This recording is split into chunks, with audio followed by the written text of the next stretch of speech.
अस्सलाम वालेकुम रहमतुल्लाहि व बरकातुहू। उम्मीद है कि तमाम जो स्टूडेंट हैं वो बखैर वफियत होंगे। आज का जो हमारा लेक्चर है बायोडाइवर्सिटी के ऊपर, इसको शुरू करने से पहले मैं आपसे एक क्या लें कि छोटी सी अच्छी बात जो वो शेयर करना चाहता हूँ। वो ये है कि अल्लाह ताला ने कुरान मजीद में इरशाद फरमाया है कि मा काना मुहम्मद अबा अहदिन मिन रिजालिकुम। ये पूरी जो आयत है इसका मफ़हूम ये है कि जो मोहम्मद सल्लल्लाहु अलैहि वसल्लम है वो तुम मर्दों में से किसी के भी बाप नहीं हैं और वो आखिरी नबी हैं, अल्लाह के सच्चे रसूल हैं और आखिरी नबी हैं। इसमें ये जो कहा गया है कि नबी मेहरबान सल्लल्लाहु अलैहि वसल्लम जो है वो किसी के भी बाप नहीं हैं मर्दों में से, इसकी उलमा कराम ने ये तशरीह की है कि जो नबी महमद वसल्लम के 3 बेटे थे, एक हज़रत अब्दुल्ला, एक हज़रत कासम, ये हज़रत खदीजतुल कुबरा रज़ियल्लाहु तआला अन्हा उनके उनमें से थे, और एक बेटा था हज़रत इब्राहीम अलैहिस्सलाम, वो हज़रत मारिया रज़ियल्लाहु तआला अन्हा के में से थे।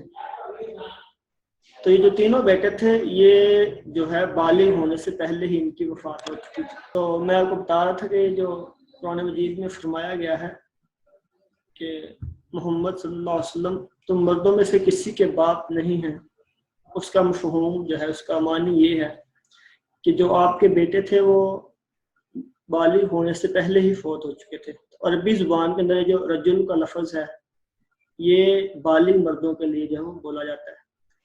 तो इस वजह से कहा गया कि जो नबी मेहरबान सल्लल्लाहु अलैहि वसल्लम है वो मर्दों में से किसी के बाप नहीं है। अगला जो हिस्सा है वो इम्पोर्टेंट है। क्या फरमाया कि जो नबी मेहरबान सल्लल्लाहु अलैहि वसल्लम है वो अल्लाह के सच्चे रसूल हैं और आखिरी नबी हैं, ख़तमुन नबिय्यीन हैं। ठीक है, तो ये आजकल इशू जो चल रहा है इस हवाले से मैंने बात की है कि ये जो पैगाम है आपके जितने भी रिलेटिव्स हैं, जितने भी वो हैं फ्रेंड्स हैं या सोशल मीडिया के ऊपर जो ग्रुप्स हैं उसमें इसको शेयर कीजिएगा कि नबी सल्लल्लाहु अलैहि वसल्लम ने खुद भी इसकी कई बार जो है वो तस्दीक की है। और फरमाया कि अना ख़ातमुन नबिय्यीन ला नबी अबादी, कि मैं सबसे आखिरी नबी हूँ और मेरे बाद कोई नबी जो है वो नहीं आएगा।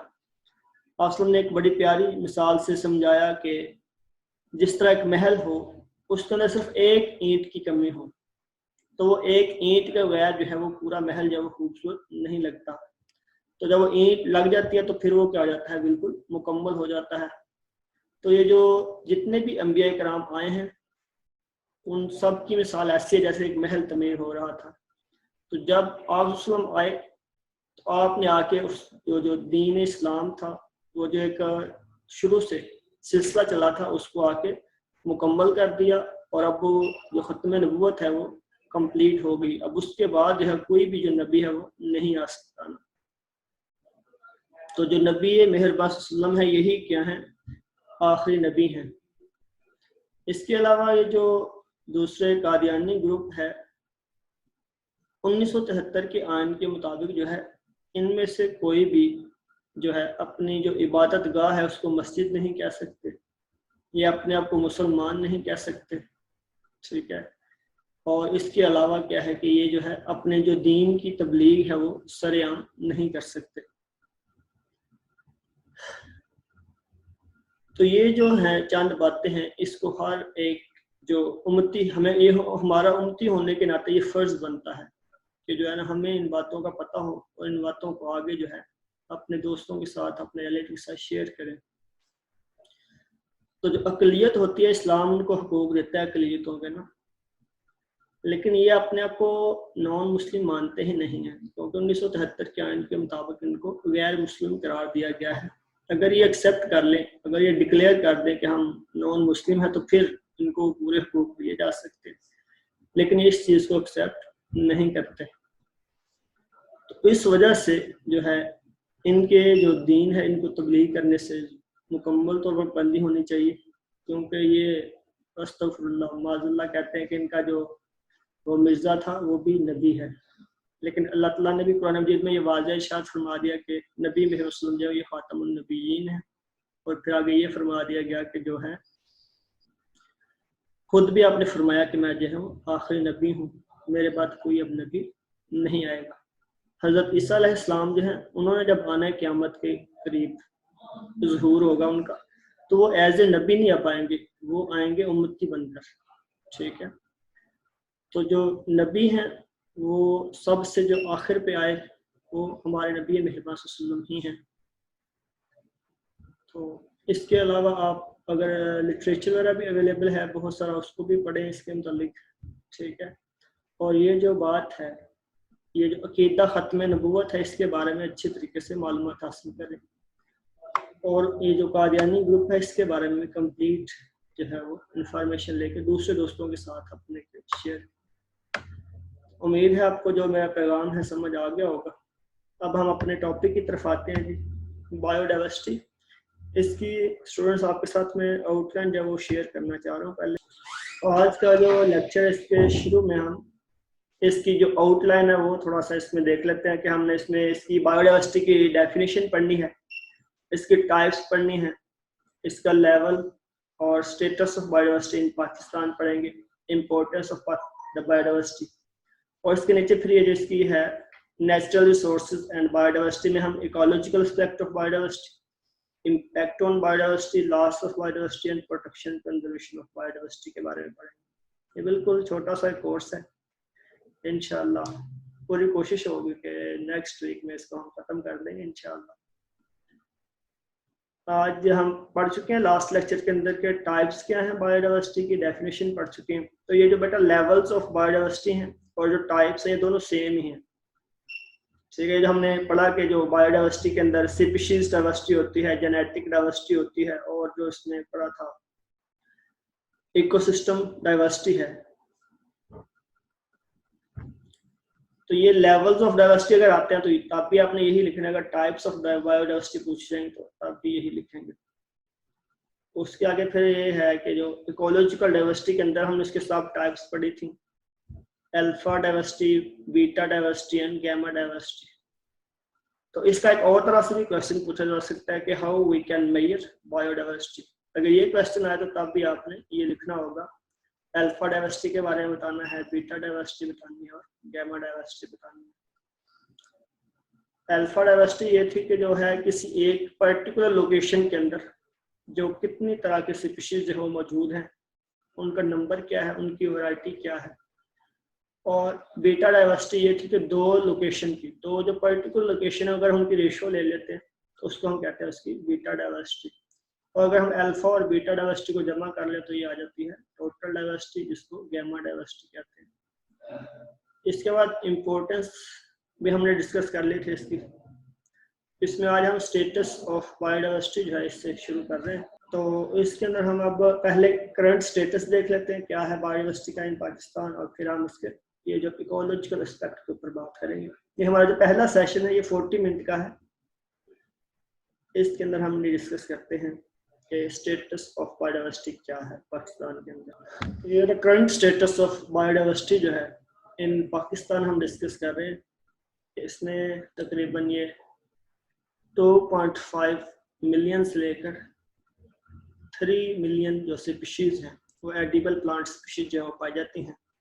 उसमें जो एनिमल्स हैं उनमें 30% ऑफ ह्यूमन रिक्वायरमेंट, यानी एनिमल्स जो होते हैं वो फूड प्रोवाइड करते हैं 30%, जो 70% हम फूड हासिल करते हैं वो प्लांट से हासिल करते हैं।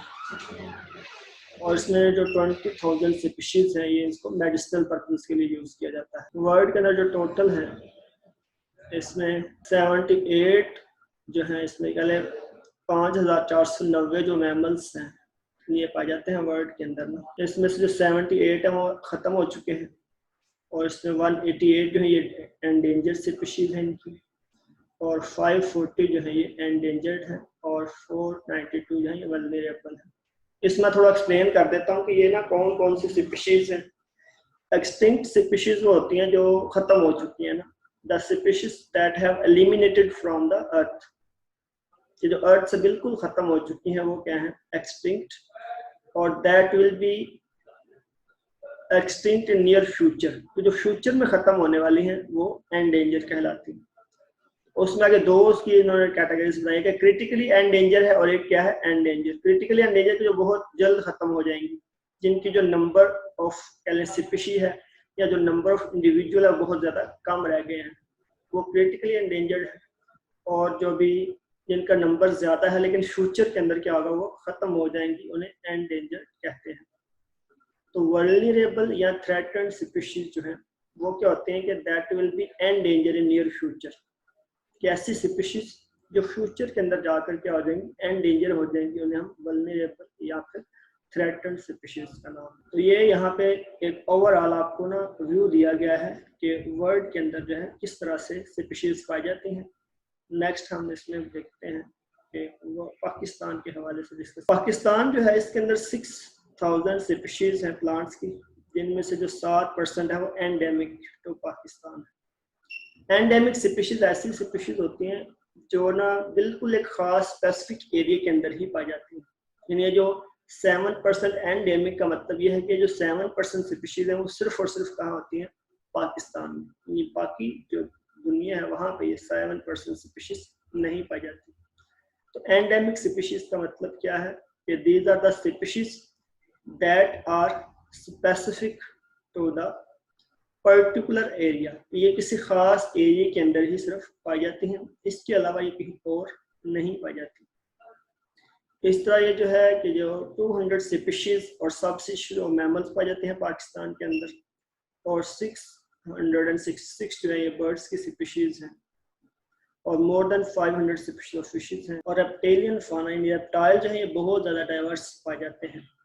ये अगर आपको याद हो तो ये जो फाइलम आर्थ्रोपोडा है ये सबसे ज़्यादा है, इसके जो एनिमल वो है पहले मेंबर्स हैं इंडिविजुअल वो पाए जाते हैं पूरे वर्ल्ड के अंदर। और ये 16 स्पीशीज जो है ये एम्फीबियंस के हैं, एनोरॉन एम्फीबियंस हैं, एम्फीबियंस की स्पीशीज जो है इसमें पाई जाती हैं। ये जस्ट आपको ऑब्जेक्टिव अगर एमसीक्यूज वगैरह आते हैं तो उसके हवाले से इम्पोर्टेंट है। अब ये जो इस्लामिक कंट्रीज है उनके अंदर किस तरह से हैबिटेट की जो बायोडाइवर्सिटी का जो लॉस है उसको बताया गया कि बांग्लादेश के अंदर जो है 91% जो स्पीशीज है उनका हैबिटेट डिस्ट्रक्ट हो चुका है। पाकिस्तान के अंदर 76% हैबिटेट लॉस हो चुका है।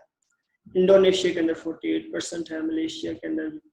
तो ये सारे जो है एमसीक्यूज के हवाले से इम्पोर्टेंट। तो यहाँ पे आपको ग्राफ के अंदर दिखाया गया है कि किस तरह से जो है बायोडाइवर्सिटी जो है आहिस्ता आहिस्ता क्या हो रही है, कम हो रही है। इसकी ये रीज़न यहाँ पे बताई गई है।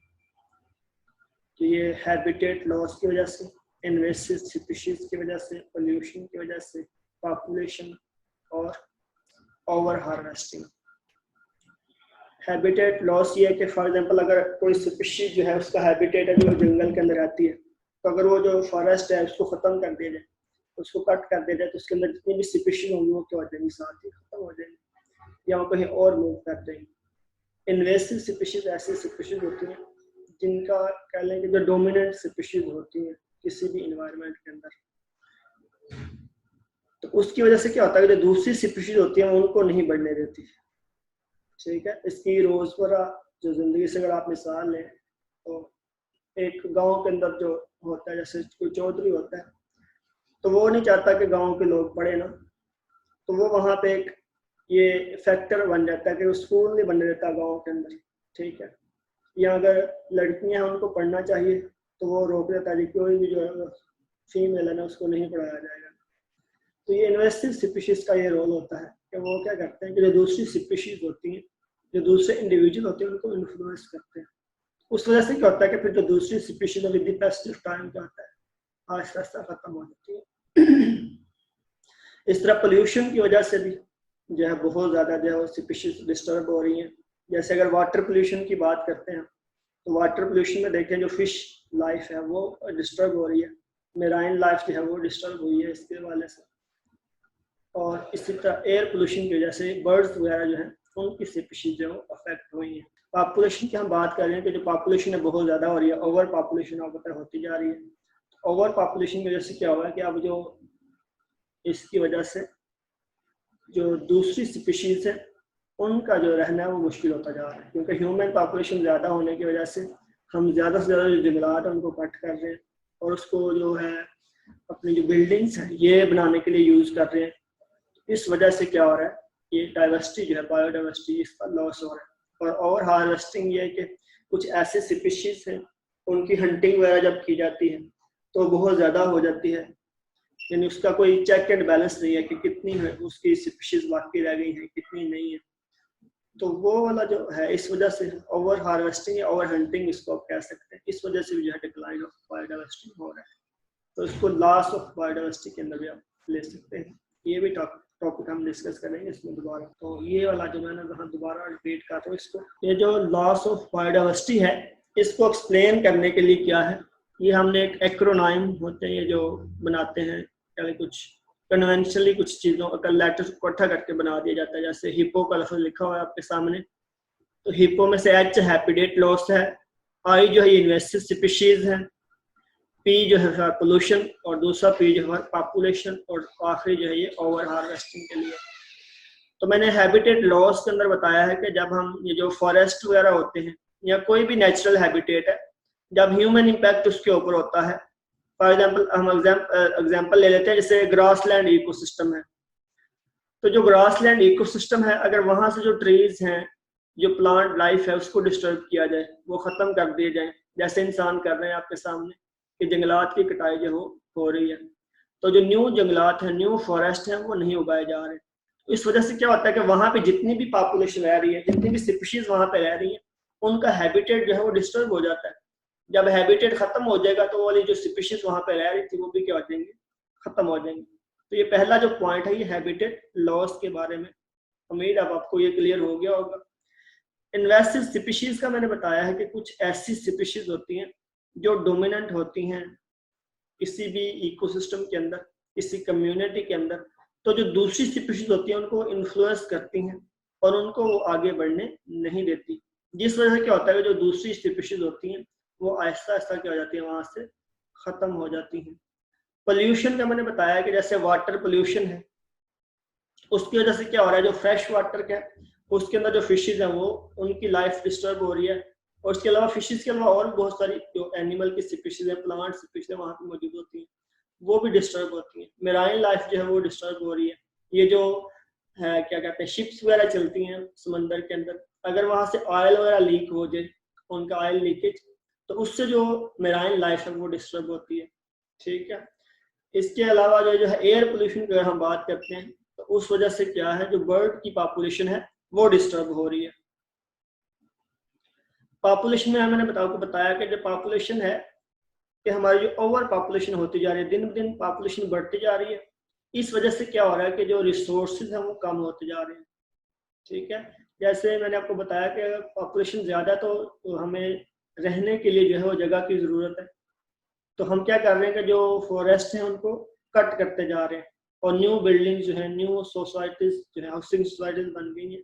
तो ज़्यादा ज़्यादा आप खुद भी अपने इलाके में देख लें कि शुरू में एक दो घर या बहुत चंद थे मकान थे, लेकिन अब क्या हो गया है, शहर भी फैल चुके हैं, गांव भी आस-पास एक्सपेंड हो रहे हैं।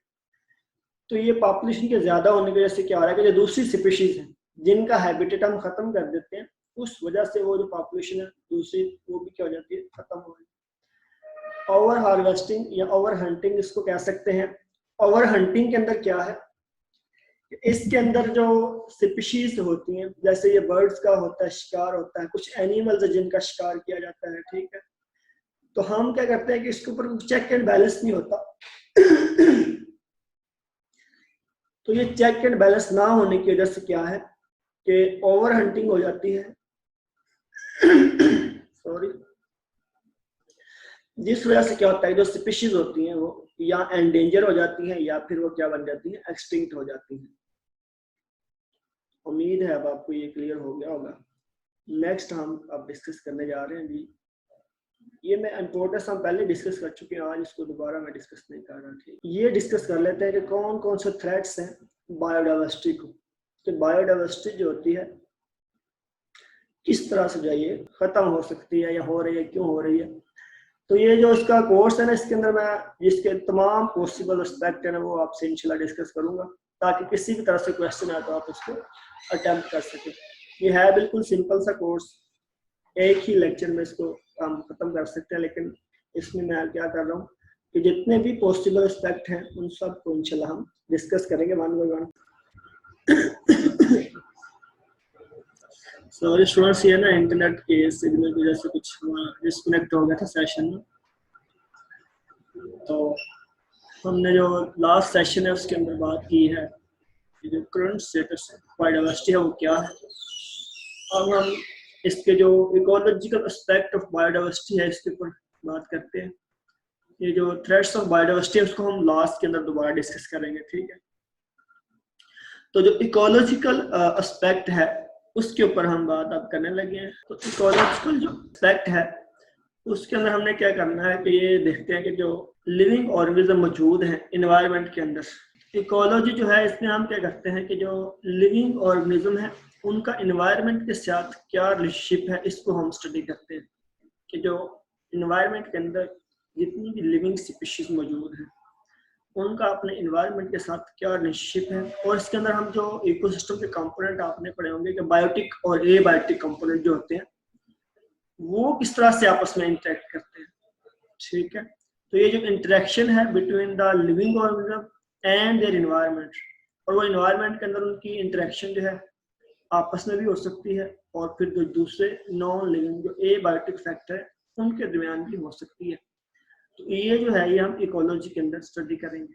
तो ये जो इकोलॉजी को स्टडी करने का जो पहले हमारा ऑब्जेक्टिव है वो है कि ये बायोडाइवर्सिटी जो है ये इससे रिलेटेड है कि इसके अंदर हम ये देखते हैं कि जो लिविंग ऑर्गेनिज्म पाए जा रहे हैं, हमने डाइवर्सिटी को डिफाइन किया है कि study of number and variety of species in a particular place, कि किसी खास जगह के ऊपर जितने भी वहाँ पे स्पीशीज पाई जाती हैं उनका नंबर, उसकी जो वैरायटी है उसको हम कहते हैं बायोडाइवर्सिटी। तो इसका बहुत डीप रिलेशनशिप है विद इकोलॉजी, इसलिए इकोलॉजी को हमने यहाँ पे ओवरव्यू उसका ले लेते हैं कि कौन कौन से इसमें अफेक्ट हम इसके एस्पेक्ट स्टडी कर सकते हैं। तो अगर हम इकोलॉजी की बात करते हैं तो सबसे पहले हम उसका देखेंगे कि इसके जो हैं जो कंपोनेंट की हम बात करेंगे कि बायोटिक और एबायोटिक कंपोनेंट जो है। बायोटिक के अंदर आपको पता क्या आते हैं, प्रोड्यूसर्स आते हैं, कंज्यूमर्स आते हैं और फिर उसके बाद क्या आ जाते हैं, डीकम्पोजर्स आते हैं। अब ये जो प्रोड्यूसर्स, कंज्यूमर्स और डीकम्पोजर्स हैं इनका जो आपस में रिलेशनशिप बनता है उसको अब हम क्या कहते हैं, फूड चेन। आपने पढ़ी होगी फूड वेब है। फूड चेन के अंदर क्या होता है कि एक स्पीशीज जो होती है, हर फूड चेन प्रोड्यूसर से स्टार्ट होती है और प्रोड्यूसर से आगे फिर वो चलती है। पहले आता है इसका फर्स्ट ट्रॉफिक लेवल जो प्रोड्यूसर्स हैं, फिर सेकंड आ जाता है उसके अंदर प्राइमरी कंज्यूमर आते हैं, फिर आगे सेकेंडरी कंज्यूमर, फिर टर्शियरी कंज्यूमर्स, क्वार्टरनरी कंज्यूमर्स आते हैं। तो ये जो फूड चेन्स है इसके अंदर भी देखें जो ऑर्गेनिज्म है वो आपस में क्या कर रहे हैं, इंटरेक्ट कर रहे हैं। कुछ प्रीडेटरी स्पीशीज हैं और कुछ प्रे होने वाले हैं, यानी कुछ एनिमल जो है वो प्रे होते हैं और कुछ क्या होते हैं, प्रीडेटर होते हैं। तो ये एक इंटरेक्शन है। इसी तरह ये जो है प्रीडेशन और प्रे वाली होगी, इसके साथ ही आप देख ले जैसे है पैरासिटिज्म, ये भी एक इंटरेक्शन है कि एक ऑर्गेनिज्म जो होता है खुद बेनिफिट लेता है और दूसरे को क्या करता है, नुकसान पहुंचाता है। फिर कमेंसलिज्म है कि इसमें दोनों जो स्पीशीज होती हैं, जो दोनों ऑर्गेनिज्म उनको क्या होता है, बेनिफिट होता है। इसी तरह ये जो है कंपटीशन है। कंपटीशन में क्या होता है सॉरी कि एक सिंगल रिसोर्स के लिए बहुत सारे जो हैं क्या ले स्पीशीज के इंडिविजुअल होते हैं वो क्या कहते हैं, compete कर रहे होते हैं। जैसे जॉब की एडवर्टाइजमेंट जब आती है उसमें जो नंबर ऑफ जॉब्स होती हैं वो फॉर एग्जांपल 50 है, तो उसको ये कंपटीशन होता है कि वहां पे फॉर एग्जांपल 50,000 लोगों ने अप्लाई कर दिया। तो ये जो है कि किसी एक खास रिसोर्स के लिए कंपटीशन, compete करना, इसको कंपटीशन के अंदर हम डिस्कस करते हैं। इसी तरह ये जैसे ये जो है जितनी भी ये हैं सारी इंटरेक्शंस, इसकी वजह से क्या होता है कि ये जो नेचर है उसने एक बैलेंस जो वो सेट किया हुआ है कि वो जो बैलेंस है वो डिस्टर्ब नहीं होता नेचुरली तौर पर। लेकिन जब हम ह्यूमन इम्पैक्ट करता है इसके ऊपर, उस वजह से क्या होता है, वो जो बैलेंस है वो क्या हो जाता है, डिस्टर्ब होता है। नेचर कैसे मेंटेन करती है, ये प्रीडेशन और प्रे की बड़ी अच्छी एग्जांपल है इसके अंदर। फॉर एग्जाम्पल हम कहते हैं कि जो लाइन है ना वो डियर को खा रहा है, तो अब क्या होगा कि अगर जो लाइन है प्रीडेटर्स हैं अगर उनकी जो पॉपुलेशन है वो ज्यादा हो जाती है, ठीक है। अगर लाइन की पॉपुलेशन बढ़ जाए तो उससे क्या होगा जो डियर है, लायन जो है ना वो डियर का प्रे करता है। तो जो लायन है ना, जब उसकी पॉपुलेशन ज्यादा हो जाएगी तो डियर की जो पॉपुलेशन है वो क्या हो जाएगी, कम। तो अब क्या होगा, जो नंबर ऑफ प्रे है वो कम हो जाएंगे और जो लायन है, प्रेडेटर है, वो क्या हो जाएंगे, ज्यादा। तो जो नंबर ऑफ प्रेडेटर जब ज्यादा हो गए तो उनके लिए फूड क्या हो गई है, कम। जब फूड कम होगी तो नेचुरली क्या होगा कि जो लायंस है उनकी डेथ होना शुरू हो जाएगी। तो जब लायन की डेथ होनी शुरू हो जाएगी तो वहां से जो डियर है उसकी पॉपुलेशन उस दौरान क्या हो जाएगी, बढ़ना शुरू हो जाएगी। यानी ना ही कंप्लीटली लायन की जो स्पीशी है वो खत्म होती है और ना ही कंप्लीटली जो है वो दूसरी स्पीशी जो है वो खत्म होती है डियर की। तो एक बैलेंस जो है ये चलता रहता है। लेकिन अगर ह्यूमन इम्पैक्ट क्या होगा कि लायन भी उसका हंट कर रहा है और साथ साथ इंसान जो है वो भी शिकार कर रहे हैं डियर का, ठीक है। अब दो जो प्रेडेटर है वो मिल गए हैं यहाँ पे। अब क्या होगा, ऑटोमेटिकली क्या होगा कि पहले वो वल्नरेबल स्पीशी बनेगी, फिर अगर उसके ऊपर कोई चेक एंड बैलेंस नहीं हुआ तो कहाँ चली जाएगी, एंडेंजर स्पीशी बन जाएगी। अगर तब भी कोई चेक एंड बैलेंस नहीं होता तो फिर वो एक्सटिंक्ट हो जाएगी। तो इस तरह से करके जो है ह्यूमन इम्पैक्ट की वजह से जो स्पीशीज होती हैं वो उनकी कैटेगरी बदलती रहती है, यानी वो वल्नरेबल से थ्रेटेंड से जाते हैं एंडेंजर में और एंडेंजर से फिर एक्सटिंक्ट की तरफ मूव करती है। इसके अलावा बेटा जो है हम इसके अंदर जो स्टडी करते हैं बायोम की, स्टूडेंट मैं आपको बता रहा था कि ये जो है इकोलॉजी के अंदर हमने एक तो देखा कि इंटरेक्शन को हमने स्टडी करना है, दूसरा हम बायोम की स्टडी करते हैं। दो टर्म्स हैं, एक है इकोसिस्टम और एक है बायोम। इकोसिस्टम के अंदर क्या होता है कि हम जो लिविंग और जो नॉन लिविंग ऑब्जेक्ट होते हैं उनको स्टडी करते हैं, उनकी इंटरेक्शन। जैसे अभी मैं बता रहा था आपको कि बायोटिक और एबायोटिक कंपोनेंट्स है। एबायोटिक कंपोनेंट की भी बात कर लेते हैं, सिर्फ बायोटिक कंपोनेंट की बात हुई है। तो एबायोटिक की हम बात करते हैं तो उसमें जैसे टेम्परेचर है ये इफेक्ट करता है, जैसे ड्राउट है ये इफेक्ट करती है, जैसे ये जो है पीएच ऑफ द सॉइल होती है ये इफेक्ट करती है, पीएच ऑफ वाटर जो है ये इफेक्ट करती है। इस तरह जो सॉइल की एसिडिटी होती है, वाटर की जो सलिनिटी है ये इफेक्ट करती है। इन जो एबायोटिक फैक्टर्स हैं वो भी क्या करते हैं, बायोडाइवर्सिटी के अंदर इम्पैक्ट जो है करते हैं। इसके एक एग्जाम्पल सादा से लिया, ये डायरेक्ट इफेक्ट भी हो सकता है और इसका इनडायरेक्ट इफेक्ट भी हो सकता है। ये दोनों मैं डिस्कस कर देता हूँ। जैसे टेम्परेचर की अगर हम बात करते हैं तो टेम्परेचर जो ज्यादा हो जाएगा तो टेम्परेचर की वजह से क्या होता है, डिहाइड्रेशन। ऐसे इंडिविजुअल जिनको प्रॉपर अमाउंट के अंदर वाटर नहीं मिलेगा, ठीक है, उनकी क्या हो जाएगी, डिहाइड्रेशन की वजह से डेथ। ये इसका डायरेक्ट इफेक्ट है। इनडायरेक्ट इफेक्ट क्या है कि टेम्परेचर ज्यादा होने से क्या होगा कि जो क्रॉप्स लगी हुई हैं फील्ड्स के अंदर, उन क्रॉप्स को जो है उनकी भी वाटर रिक्वायरमेंट पूरी नहीं होगी। जब उनकी वाटर रिक्वायरमेंट पूरी नहीं होगी तो उनकी जो फूड प्रोडक्शन है वो क्या हो जाएगी, कम हो जाएगी, यानी क्रॉप्स की प्रोडक्शन क्या हो जाएगी, कम। तो जब क्रॉप्स की प्रोडक्शन कम हो गई है तो उसकी वजह से क्या होगा कि जो फूड डिमांड थी वो फूड डिमांड अब पूरी नहीं होगी। जितनी भी टोटल फूड चाहिए थी इंसानों के लिए अब वो मुकम्मल नहीं मिलेगी। जब फूड मुकम्मल नहीं होगी तो क्या आ जाएगी, शॉर्टेज ऑफ फूड हो जाएगी। जब शॉर्टेज ऑफ फूड हो गई है तो उससे क्या होगा, इससे भी लोगों की क्या हो जाएगी, डेथ। तो ये इसका इनडायरेक्ट इफेक्ट है। तो ये डायरेक्टली भी अफेक्ट कर सकते हैं जो एबायोटिक फैक्टर, और इनडायरेक्टली भी अफेक्ट कर सकते हैं। नेक्स्ट मैं आपको बता रहा था बायोम के बारे में और इकोसिस्टम। तो इकोसिस्टम में ये जो हमने पहले डिस्कस किया ये हम इकोसिस्टम के अंदर डिस्कस करते हैं। जो बायोम होता है ये एक स्पेसिफिक जियोग्राफिक एरिया है। ये इसको हम इस तरह डिफाइन करते हैं कि ये लार्ज रीजनल कम्युनिटी है प्राइमरीली डिटरमिन्ड बाय क्लाइमेट।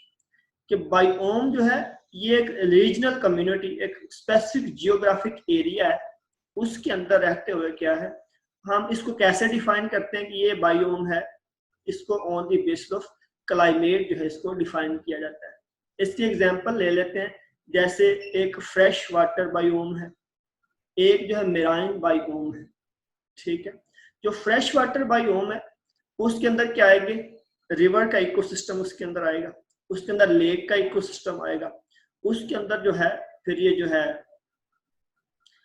क्या कहते हैं उसमें, ये जो फ्रेश वाटर के अंदर आपने पढ़े होंगे लिमनेटिक जोन उसके अंदर आता है, उसमें आ जाता है प्रोफंडल जोन आते हैं। ये सारा फ्रेश वाटर जहां जहां भी मौजूद है उसके सारे इकोसिस्टम इस फ्रेश वाटर बायोम के अंदर आएंगे। जो मेराइन बायोम है उसके अंदर क्या आएगा कि जो कोरल रीफ्स है ये एक अलग से इकोसिस्टम है, ये आ जाएंगे। जो कैल्प है, कैल्प फॉरेस्ट समंदर के अंदर पाए जाते हैं, ये इसमें आ जाएंगे। तो जो बायोम होता है एक लार्ज रीजनल कम्युनिटी है, एक बड़ा स्पेसिफिक एरिया, और इसके अंदर क्या होता है, ये जो डिफाइन करते हैं on the basis of climate. Climate क्या है, ये लॉन्ग टर्म चेंजेस होती हैं जो कि अफेक्ट करती हैं किसी भी खास एरिया को। ये जो हमारे मौसम है, गर्मी का है, सर्दी का है, ये लॉन्ग टर्म चेंजेस में आते हैं। इसको हम कहते हैं कि ये हमारी आबो हवा के अंदर आते हैं, ठीक है। तो बायोम में एक और चीज याद रखें कि बायोम जो होता है ना, उसके अंदर हम सिर्फ और सिर्फ इंटरेक्शन को स्टडी नहीं करते, उसके अलावा और भी बहुत सारी चीजें देखते हैं। जैसे उसमें हम देखेंगे कि ह्यूमन इम्पैक्ट क्या है, उसमें हम देखेंगे कि उसके अंदर रेनफॉल कितनी है, टेम्परेचर कितना है, उसमें उसकी प्रोडक्टिविटी देखी जाएगी वो कितनी है, उसके अंदर उसकी एनिमल लाइफ को स्टडी किया जाएगा, उसके अंदर जो है उसमें उसकी जो प्लांट लाइफ है उसको स्टडी किया जाएगा। ये जो बायोम होता है उसके अंदर हम जो है ब्रॉड स्टडी करते हैं, और इकोसिस्टम के अंदर सिर्फ और सिर्फ लिविंग और नॉन लिविंग जो ऑब्जेक्ट होते हैं, जो कंपोनेंट होते हैं, उनकी स्टडी होती है। इसी तरह इकोसिस्टम के अंदर जो है, इसमें ये बात भी हम डिस्कस कर सकते हैं कि ये जो है इन्वायरमेंट है हमारा, इसके अंदर ये जो इश्यूज हैं हमारे, जैसे ग्लोबल वार्मिंग है, जैसे जो है क्या कहते हैं इसमें आ जाएगी ये जो एसिड रेन इसमें आ सकती है, ठीक है ना। यानी जितने भी इन्वायरमेंट से रिलेटेड इश्यूज हैं वो सारे के सारे हम इसमें डिस्कस इकोलॉजिकल एस्पेक्ट के अंदर कर सकते हैं। तो इसका इंशाल्लाह मैं आपको जो है ना कॉम्प्रिहेंसिव सा नोट्स एक कल क्वेश्चन जो है की सूरत में आपको दे दूंगा, वो आप इसको याद कर लीजिएगा। तो इसमें जो अगर आ जाता है कि right A note on ecological aspect of biodiversity, तो इसमें ये इकोलॉजी के अंदर जो जो भी आता है सब कुछ इसके अंदर आप इसको डिस्कस कर सकते हैं। लॉस ऑफ बायोडाइवर्सिटी जो है, इसके अंदर हम इसकी 10 major causes of loss of biodiversity पढ़ने जा रहे हैं। ये जितने भी इसमें ये टॉपिक लिखे हुए हैं ये बहुत ज़्यादा आपस में इंटर रिलेटेड हैं, लेकिन इसको हमने क्या लिखा, हर एक को सिंपल अलग से डिफाइन करके क्वेश्चन की सूरत में इंशाल्लाह आपको जो है ना मिल जाएंगे। इंशाल्लाह आप जिसकी जो है डिस्कशन है वो सुन लें, बाकी ये जितने भी टॉपिक हैं इसको मैं आपको क्वेश्चन वाइज जो सेंड कर दूंगा, क्वेश्चन आंसर वाइज, ठीक है। तो लॉस ऑफ बायोडाइवर्सिटी क्या है कि ये जो ह्यूमन इम्पैक्ट है या जितने भी रीजंस हैं इसकी लॉस की, उसकी वजह से क्या हो रहा है कि जो स्पीशीज है वो आहिस्ता आहिस्ता क्या हो रही है, कम होती जा रही है। उनकी जो डाइवर्सिटी है, उनके जो वेरिएशन है वो क्या होती जा रही है, आहिस्ता आहिस्ता कम होती जा रही है। तो वो क्यों कम हो रही है, उसकी जो 10 मेजर रीजन है वो हम 1 बाय 1 डिस्कस करते हैं। सबसे पहली जो रीजन है ये destruction of habitat. Habitat destruction है कि जो है इसमें जो मेन इम्पैक्ट है वो ह्यूमंस का है। तो इसमें हम जो है ना डिस्कस करने लगे हैं लॉस ऑफ बायोडाइवर्सिटी। तो लॉस ऑफ बायोडाइवर्सिटी में आपने बताना है कि ये जो लॉस ऑफ बायोडाइवर्सिटी क्या है, ये है डिक्रीज इन बायोडाइवर्सिटी। बायोडाइवर्सिटी में आप बताएंगे कि ये जो है number and kind, decrease in the number and kind और variety of species due to several factors, especially human impact। Human impact की वजह से जो है और भी हम फैक्टर पढ़ते हैं, तो इसकी वजह से ये जो डिक्रीज हो रही है बायोडाइवर्सिटी, इसका हम कहते हैं इसका लॉस ऑफ बायोडाइवर्सिटी कहते हैं। तो नंबर 1 में हम इसको डिस्कस कर रहे हैं कि ये वाला जो है डिस्ट्रक्शन ऑफ हैबिटेट। जो ह्यूमन अपने सेटलमेंट के लिए, एग्रीकल्चर के लिए, माइनिंग के लिए, इंडस्ट्रीज लगाने के लिए, ये रोड्स वगैरह बनाने के लिए, डैम बिल्डिंग के लिए क्या कर रहे हैं, ये जो नेचुरल हैबिटेट है उसको डिस्ट्रॉय कर रहे हैं।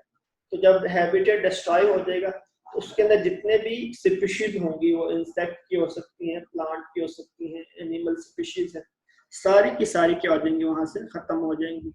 तो ये फर्स्ट रीजन है जी इसकी लॉस ऑफ बायोडाइवर्सिटी की। तो इसकी वजह से क्या होता है कि या तो वो जो स्पीशीज होती हैं न्यू इन्वायरमेंट को अडॉप्ट कर लेती हैं, या फिर वो किसी और जगह चल जाती हैं और आहिस्ता आहिस्ता वो खत्म हो जाती हैं। नंबर 2 हंटिंग है।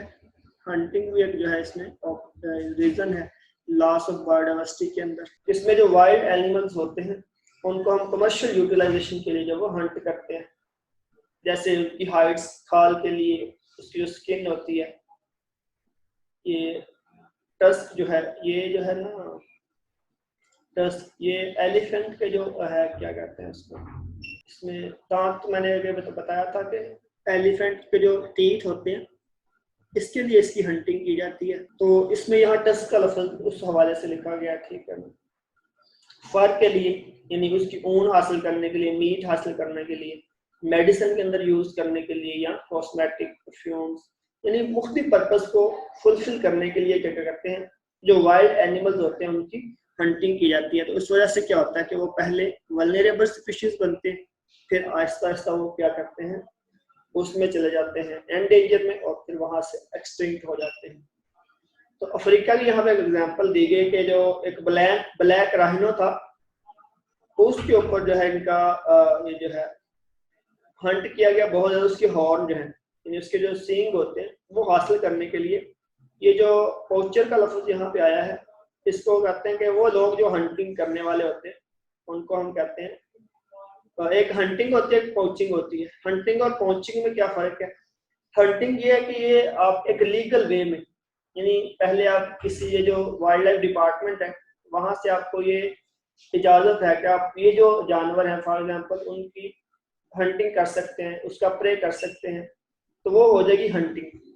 और पोचिंग क्या है कि एक एनिमल बैन है, जैसे ये तिलोर है, पाकिस्तान के अंदर बैन है कि इसकी हंटिंग नहीं होनी चाहिए, लेकिन लोग करते हैं। तो जो लोग इसकी बैन होने के बावजूद हंटिंग करते हैं उसको कहेंगे पोचिंग, और वो जो लोग होंगे उसे कहेंगे पोचर। आई थिंक आपको क्लियर हो गया होगा हंटिंग और पोचिंग के अंदर। जो पोचिंग है इलीगल प्रे, और हंटिंग जो है ये लीगल प्रे है एनिमल्स का, ठीक है।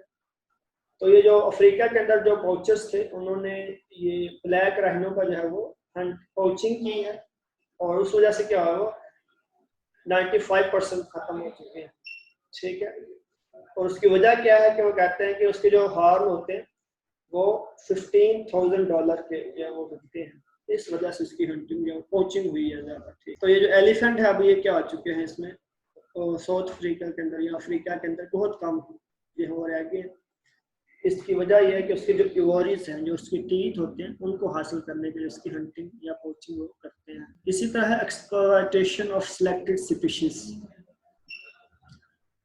एक्सप्लॉयटेशन का मतलब यह कि फॉर एग्जांपल आपके पास जो है ना 100 स्पीशीज हैं, प्लांट्स की हैं या एनिमल्स की हैं, तो जो स्पीशीज अवेलेबल हैं आप सिर्फ उनको आगे लेके जा रहे हैं, या उनको आप मौका दे रहे हैं आगे बढ़ने का, ऑफस्प्रिंग पैदा करने का, जो आपके लिए फायदेमंद है।